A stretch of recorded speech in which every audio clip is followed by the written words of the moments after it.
What's the deal, my people? You know it is Don Tony Teflon, and I'm back at you with another one. And this one is, everyone asks, what's the next Game of Thrones? Well, if you're truly looking for that, I think this show has the best chance, and that is The Wheel of Time. They have just released a brand new, the first trailer, promo trailer for the new Amazon TV series, Wheel of Time. Let's break it down.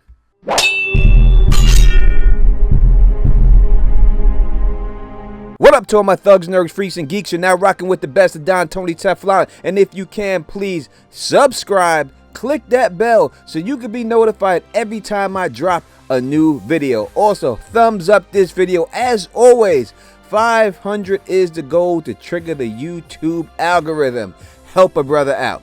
Without a shadow of a doubt, the show that I'm looking forward to the most this year is The Wheel of Time. I am excited that Amazon picked up this series, and I truly believe that it has the best chance of being the next Game of Thrones. That's something that's not in the Song of Ice and Fire universe. Let's look at this trailer. This trailer to me looks phenomenal. I'm going to break it down for you right now.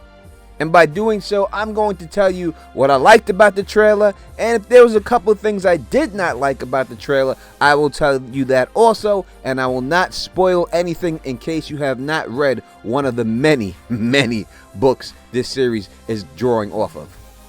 The Wheel of Time is based on a fantasy series by American author Robert Jordan. Now, he was inspired by the world building of Tolkien, and he envisioned to do the exact same thing, build a huge, in-depth world, fantasy world, and he did so by adding mad, powerful female characters, something that a lot of these fantasy people never did. He executed in The Wheel of Time. He also added extremely flawed heroes and a whole lot of complex cultures in his books. Now, in the first book, The Eye of the World, Moiraine travels with her loyal ward to an isolated farming town on Edmund's Field. Her quest revolves around sussing out if one or three boys in town could be the mythical Dragon Reborn. Now, the Dragon Reborn is a reincarnation of a legendary figure who was designated to fight the Dark One in the final battle for the fate of the whole world. Now, what Moiraine finds is far more complicated than that, as she runs into other people, friends of these boys, who also show unique potential in harnessing the one power. So, instead of hanging out with a couple, she's got to grab up all 5 of these youths and go off on her journey. And this journey definitely tests all of them. Now, unlike Game of Thrones, where the showrunners ran out of source material, they passed George R.R. Martin in the books. This will not happen in this show because The Wheel of Time has 14 lengthy books that are already written, already out there. Now, how the showrunner is going to use all 14 books in this series is still up in the air, but I do believe that he's going to have to adapt more than 1 book per season. So now that you have exactly what The Wheel of Time is about, let me go into the big reveals that we've seen in this trailer. Right off the back, I must say that everything we've seen, it could be considered a big reveal. Alright, everything that we've seen, I could consider it a big reveal. The first big thing we've seen is that we get a chance to see exactly how weaves will work in the show. We get a quick look at Mat and his dagger, Perrine's fate with the wolves, and the quick flirtation between Rand and Egwene from the first book. Right out of the first book, we got to see Lan battling Trollocs and Winter Knights, the gang approaching the Wind Gate, and even scenery that could be the 2 rivers. Yet, without a shadow of a doubt, the most craziest thing that I think I just saw when watching this was a man crying over a golden snake. Now, I think that happens about 15 to 18 seconds in. Now, his ring, a symbol worn by many of these people, and Moraine's voiceover hints that this could be memories. And if it is memories, then that means that this could be a flashback. Something Game of Thrones never wanted to do were flashbacks. I love flashbacks. This could be a flashback to Luz. And if you don't know who Luz is, he is without a shadow of a doubt the OG Dragon. You know, the guys whose madness split the entire world and who is destined to come again. Now, maybe that's what it is. You let me know in the comment section what you think it is. If I had to pick one thing from this trailer that may be considered a little bit shocking, it would be that this trailer makes it seem like this is going to focus a lot on Madeline. Now, yes, we do get a glimpse of our 3 male leads in this show, but it's only a glimpse. However, it looks like Lu Jin is being set up as our entry character, and that is the person we're following as they discover themselves on this epic quest. Now, that's just my take. It could be the way the trailer is cut. It could just be the way that they're doing the first trailer. It may not be like that entirely, but for when I'm looking at this trailer, that's what I pick up on. Now, if you haven't read the books, then this is something that you should know, that the way of the One Power is almost exclusively wielded by women.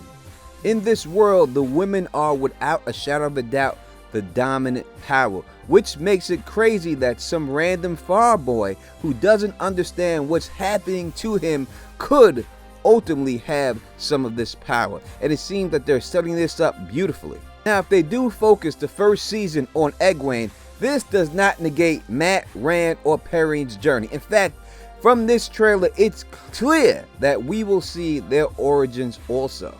And by doing it this way, I think that it's a pretty clever way to introduce folks into this whole world and get them to understand what's going on in this world at a slow pace instead of just rushing them right in and expecting them to understand everything right off the bat, because it's a huge, complex story.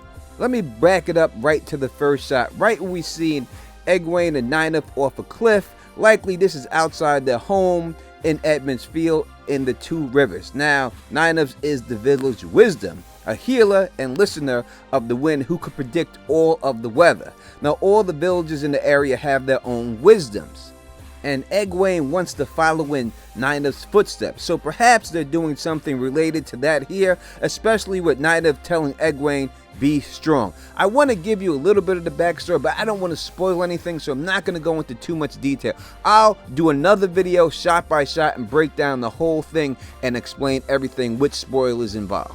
Later on in the trailer, we get a great shot of Moiraine wearing a blue cloak, and the most important thing here is we see her wearing the Great Serpent Ring, the ring of a serpent eating its own tail, which we see is what they're using for the sigil or the symbol of the show. Again, I don't want to give too much away, so we'll stop right there. They also show us a shot of Green Ajah healing Moiraine. Now, those white threads swirling around represent the One Power. As I said earlier, it's the women in this fantasy series that are able to channel this One Power, or expected to be the ones to channel this One Power. We also see a black substance creeping up a statue. Now, what that is an evil fog entity that kills on contact. No wonder when we look at it, the trio in the background look a little bit apprehensive.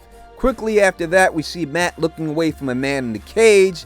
Very possibly it's a tale based on his attire. Then we see a wolf. All you Game of Thrones fans, I know you love seeing wolves. We see a wolf and it snaps at Perrine. I'll just say, without giving anything away, that this wolf is key to Perrine's journey. That's all I'll say, no spoilers. After this, we see a dancing circle, which is probably from Winter Night on Edmund's Field. It quickly cuts to bodies in white shrouds, and then an overhead shot of the hall of the tower. Now, I don't know if this is intentional or not. This sequence emphasizes the connection between Edmund's Field and so much more danger that we're going to see. Now, as I said, I don't want to give away too much, but those white shrouds that we see could be involved with the false dragon. Now, just so you know, false dragons can channel, but that does not make them the dragon reborn. That is key. Remember that I said that. They also give us a shot of Moraine's ward, who is Lan, a ward that is a bodyguard, and Lan warns about the Dark One coming for Rand and the friends. So we do get that. That's not spoiling anything. And then we see the Trollocs, beastly shadow spawns that serve as the infantry of the Dark One's forces. These would be like the Whites in Game of Thrones or the Orcs in Lord of the Rings if you need something to compare them to. And what they are human beings and animals twisted together, and that's what makes these disgusting creatures. And they're being led by Murdral, which are eyeless human being-like creatures. Alright, just after that we see Rand and Mat run for their lives in what appears to be Edmund's Field. Again, this is just my first thoughts, my reactions on what I've seen in this trailer. I will do a shot-by-shot breakdown of this, and that one will have spoilers in it. So make sure you subscribe and click that bell so you can be notified when I drop that video. And if you like the way I do this, please thumbs up this video, spread it across the realm, and also subscribe. And until next time, you know who it is. Peace and stay sexy.